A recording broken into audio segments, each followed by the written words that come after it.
Now, I'm really pleased to welcome to the show Courtney Barrett, who has started the Binning Knives Save Lives campaign based up in Walford Forest in northeast London. And with him, Suzanne Hedges, who Suzanne sadly has been through the horrific tale of losing her son stabbed to death outside their home in Romford. I'm really grateful to you both joining the show because in many ways, you know, you have been living this experience in horrific ways, but also living the campaign to try and do something about it. Suzanne, can I turn to you, please, first? And just, if you don't mind, could you just tell me your story and explain why you go public on your story and what you think we can do to try and make a difference to solving the knife crime problem? Okay, thank you first of all for having me on your show and giving me the airtime that we really, really need. My son was 27. Two boys came down our street, tried to steal a moped off our drive, and unfortunately they were seen on the camera. Had an altercation with Ricky's dad, and my two boys ran down the stairs, chased them down the road. Basically, they got a machete out the back of the bike that they were driving, stabbed my son in the thigh. He had 3 blood transfusions, a heart attack before he left to go to hospital. Then when he got the air ambulance, I travelled up to the London hospital. I had to make the decision to amputate his leg.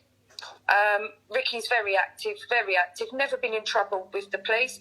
He's not a gang member. He's a role model for society, loved by many, loved by everyone, actually. I had to make that decision, amputated his leg, and unfortunately, 18 hours later, his brain swelled, and we lost him. So basically, that in a matter of a little time. The problem I have is it's the justice system. You know, the police, my murder squad detectives were fantastic, absolutely fantastic. I could not ask for better people. Unfortunately, when we got to court, it was the justice system that let us down. What happened? Okay. Well, first of all, one of the 2 members that were charged 3 months before was in court carrying a knife. Got a caution. And when was this? When was this? This was 2016. Okay. Okay. So he got a caution. Okay. And was that his first offence? Do you know? Can you remember? Well, we wasn't told that we wasn't allowed to know that in court. So, but the 2 guys were basically rampaging the estate, the Marksgate estate, for 6 weeks previous, bullying, selling drugs, causing mayhem, basically. One of them was given a flat, a social worker, a mentor, a college course, but he chose to take the wrong route. He chose to go down the drugs route again. Now, my son was murdered, okay? One of them got manslaughter, the other one walked away. Now, this was because of the jury, nothing else. Abolish the system, knock down, and I've said this before, knock down that building, okay, because the jury system... I think we've just lost the connection there, which is unfortunate. But I think the striking thing there, whilst we try and recover the connection, get Suzanne back there, is, you know, if someone is carrying a knife, and possibly for the first, second, third time, actually in 2016, they could have faced a mandatory jail sentence. That is the bottom line.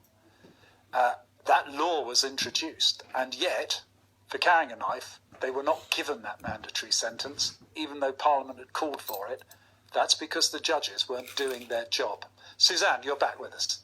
Yeah, hello. I'm back. Hi. I'm sorry about that. No, not to worry. I just want to ask you, if I may, just to do that, because I also want to bring Courtney in. But what struck me, and I was just saying on air while she went off there, that the person who's been in court for carrying a knife, There is actually a law in 2016 that if it was for the second offence, which is why I asked you, they should have a mandatory jail sentence. It's a pathetically low amount, but it's only 6 months. Okay.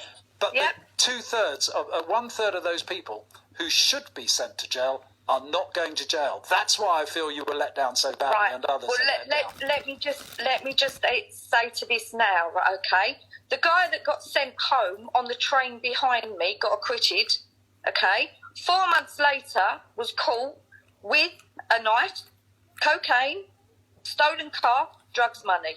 Okay, he was put away for 5 years. He's done 3. He's out on our streets now. So tell me the justice in that. My 26-year-old son, 27-year-old son, is now buried 6 foot under. We have got to put up with that grief all the time. Now, the justice system, I sat there for 31 days, okay? I had my liaison officer stand up in front of me when one of the guys came out of the box to go and give evidence. I said to him, why are you doing that? He said, in case he spits in your face, because we've had it before, okay? That's one thing. The second thing was I had to sit watching the jury role play with the knife that killed my son, practising, making out, playing, stabbing each other. I had jurors falling asleep, okay? I have been asked to write a book, okay? Legally, I've got to be careful what I say, all right? But the truth will be told. Abolish the system. I'm ashamed to be British and to be and anyone else on the street. At the moment, there's been a Section 60 issued down the road to where I live from yesterday. Okay, there was fighting on the streets of Redbridge, Gants Hill. Okay, one of my friends was shut in Iceland yesterday. Suzanne, what is a Section 60? Very briefly. A Section 60 is a curfew where you've got to got the streets. Okay, got right? it. Yeah. So yesterday that happened just down the road. My friend was trapped in Iceland because there was boys fighting outside with weapons. Now, the crackdown on the police, has it done any good? Unconfirmed, I don't know if this is true, but I was informed that someone was shot in Dagenham, not yesterday, the day before. There's been numerous stabbings. We've got the dad that's been stabbed protecting his son. Yeah. Now, the police are doing as much as they can, but when it goes to court, that's what we need. Okay, we need the sentencing. Suzanne, I don't think anyone would disagree with you. I certainly don't disagree with you about what is frankly woefully inadequate sentencing, and when you let someone off like that, it is quite horrific that they then go on and cause a crime, and I'm so sorry about what happened to you, but you're clearly campaigning strongly and hardly to change things. Let me turn, if I may, to Courtney. Courtney, thanks very much for joining us. Hi, Nick. Now, listen, you started Binning Knives Save Lives. I think you went to City Hall and took 1,100 knives there as part of your campaign to help raise awareness on it. Tell me a little bit, if you can, about why you started this and how effective is it to persuade people to bin their knives? Well, we started this because the knife crime was so bad. In 2019, at the beginning of 2019, in my borough, I think we were the second worst borough in London. Waltham Forest, yeah? Yeah, Waltham Forest. And there was just hardly any police. I think 200 police had been withdrawn from Waltham Forest. So there was hardly any police. There's about 6 police officers to each ward. So it was apparent that we, as a community, we have to do something to fend for ourselves, to help our youths and help our streets and communities become safer. So I just thought to start this, BinningKnivesSavesLife.com are the community, fending for the community and trying to reduce knife crime.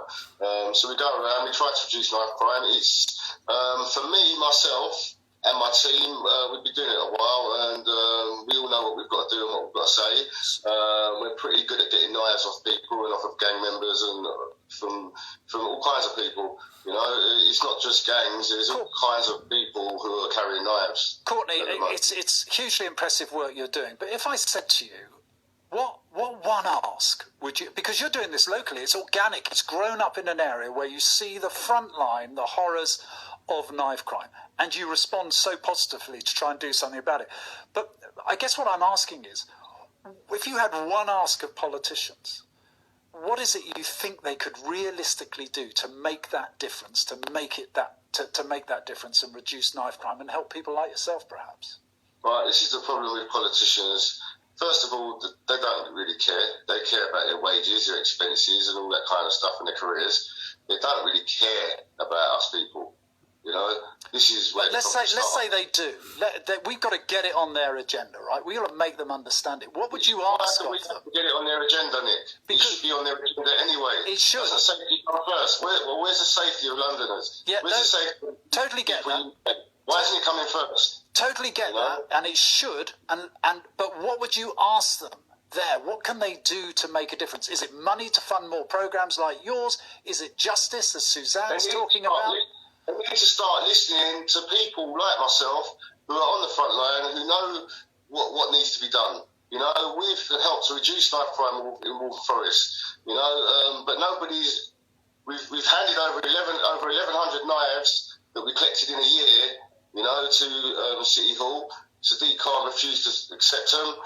Nobody cares. Nobody even cares. We've gone there. We've got bereaved mothers. We've got Suzanne. We had Jodie Chesney's mum with us. Okay. They wanted to hand over a letter to Sadiq Khan. He refused to come out and accept the letters himself. Okay. He said it's security.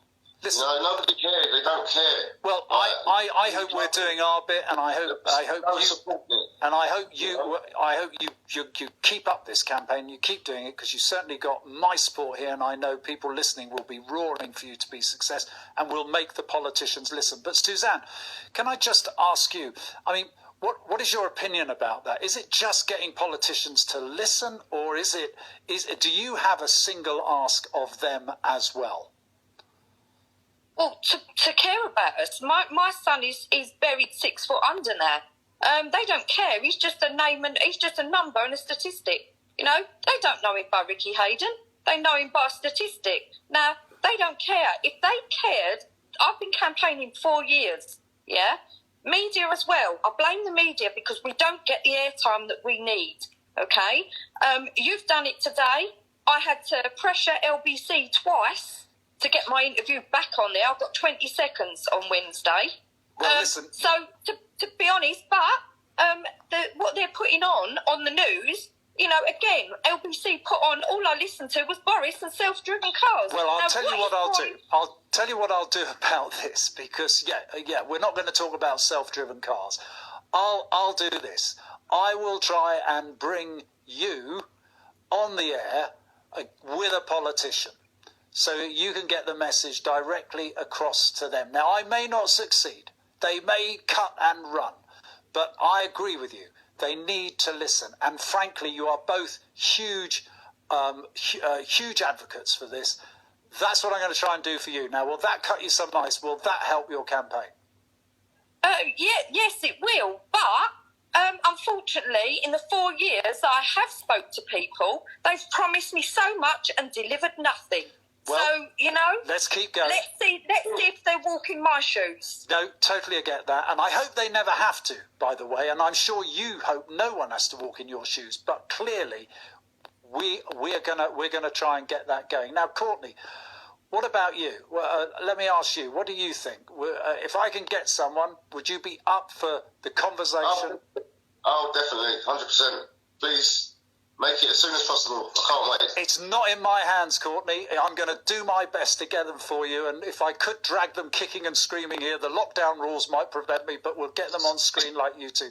Look, we need politicians to start listening to us. I know you do. And it's absolutely crucial they do. And I'm going to surprise you. There are some out there who do care passionately, but what we've got to do is amplify that 10 times over.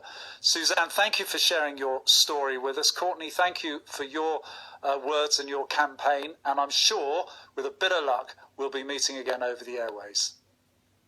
Online, on DAB, and on a talk radio.